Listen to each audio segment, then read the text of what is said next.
Muzika manahirana ianareo ankehitriny. Muzika tsisy rirany na feonina ny tonony.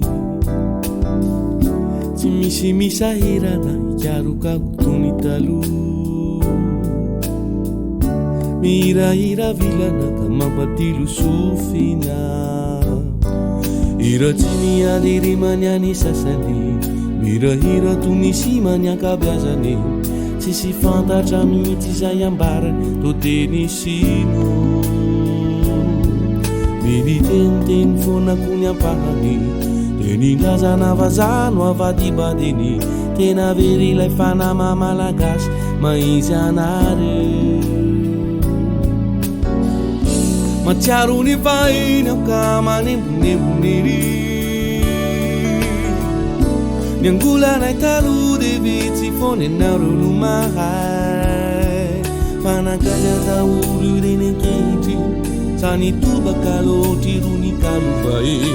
Nandefindefy teny nakasisiny ny kantonareo. Muzika manahirana ianareo ankehitriny. Muzika tsisy rirany na feonina ny tonony. Tsy misy misahirana amerina irony taloha. Mihirahira vilana ka mankatilo sofina. Hira tsy miady rimany any sasany. Mihirahira toy ny simany ankabeazany. Tsisy fantatra mihitsy izay ambarany to teny sino. Militeniteny foana kony ampahany. Tenindrazana vazano avadibadiny. Tena very ilay fanama malagasy maizy anareo. Matsiaro ny fahiny aho ka manembonemboniry. Ro hiranay taloha dia vitsy foana ianareo no mahay. Fanankaja daholo ireny ankehitriny. Sa nitobaka loatra ro ny kalovahiny. Nandefindefy teny nakasisiny ny kantonareo.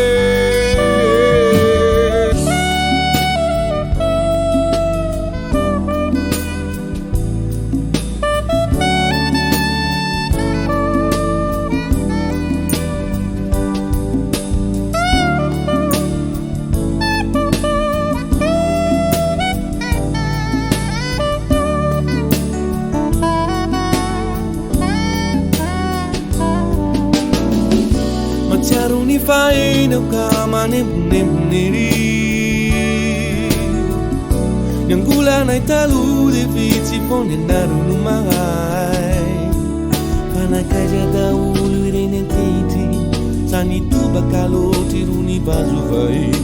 Nandefindefy teny nakasisiny ny kantonareo.